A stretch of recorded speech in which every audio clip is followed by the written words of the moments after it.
નિકાલ આવતો નથી। નગરપાલિકામાં બધા જાય છે પણ કોઈ અમારી વાત સાંભળતું જ નથી।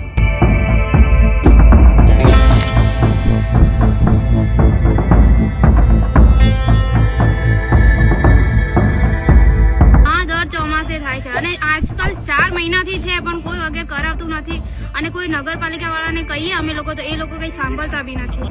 દર ચોમાસે અમે કેટલી વખત અરજીઓ આપી છે, એમાં સસરા જઈને આવે છે તો તે છતાં અહીંયા કઈ કામ કરતા નથી। આની આ રીત છે, ગટરનું પાણી કઢાવે છે, પાછું પાણી ભરાઈ જાય છે।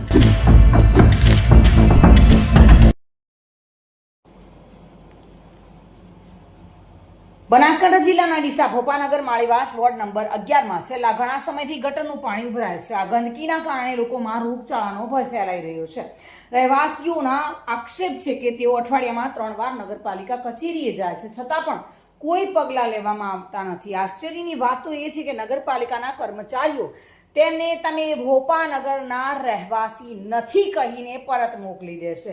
આટલું જ નહીં પરંતુ ગટર કનેક્શનને પાણીના વેરા કાપી નાખવાની ધમકી પણ આપવામાં આવે છે। સ્થાનિકોએ ભૂગર્ભ ગટર કનેક્શનની માંગણી કરી હતી પરંતુ તેની જગ્યાએ નગરપાલિકા કનેક્શન કાપી નાખવાની ચીમકી ઉચ્ચારી રહ્યું છે। આ બાબતે રહેવાસીઓએ સ્થાનિક ધારાસભ્યને જાણ કરી છે છતાં આજ દિન સુધી કોઈ પણ પગલાં લેવાયા નથી। એક બાજુ નગરપાલિકા સ્વચ્છતા માટે કરોડો ખર્ચવાનો દાવો કરે છે તો બીજી તરફ ભોપાનગર માળીવાસમાં ગટરના ગંદા પાણીથી લોકો ત્રાહિમામ પોકારી રહ્યા છે। સ્થાનિકોએ ચેતવણી આપી છે કે જો તાત્કાલિક ઉકેલ નહીં લાવવામાં આવે તો ઉગ્ર આંદોલન હાથ ધરાશે જેની જવાબદારી નગરપાલિકાની રહેશે। 4 મહિનાથી અહીંયા પાણી ભરાય છે। અમારે સ્કૂલ જવું હોય તો પણ આ ગારામાંથી ચાલીને જવું પડે છે અને સ્કૂલમાં કપડાં બગડી જાય છે તો શિક્ષકો બોલે છે અમને। કેટલાક આ આજુબાજુના ઘરોમાં પરેશાની છે, કોઈ હાલ નિકાલ આવતો નથી।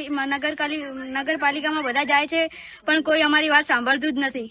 શાળાએ જવામાં બહુ પરેશાની થાય છે અને આ ગારામાંથી નીકળવું પડે છે, ત્યાં બૂટ બગડે છે અને કપડાં બગડે છે તો સ્કૂલમાં શિક્ષકો અમને બોલે છે। અહીંયા અમે લોકો રહીએ છીએ પણ મારી દાદી મારા પપ્પા એ લોકો અહીંયા કામેથી મતલબ આવે ને તો અહીંયા ગટરમાં કઈ રીતના ચાલે, એટલું ગંદુ થઈ ગયું છે। હા, દર ચોમાસે થાય છે અને આજકાલ 4 મહિનાથી છે પણ કોઈ વગેરે કરાવતું નથી અને કોઈ નગરપાલિકા વાળાને કહીએ અમે લોકો તો એ લોકો કઈ સાંભળતા બી નથી। હા કરી પણ એ લોકો બી કઈ સાંભળતા નથી। તમારી શું માંગ છે?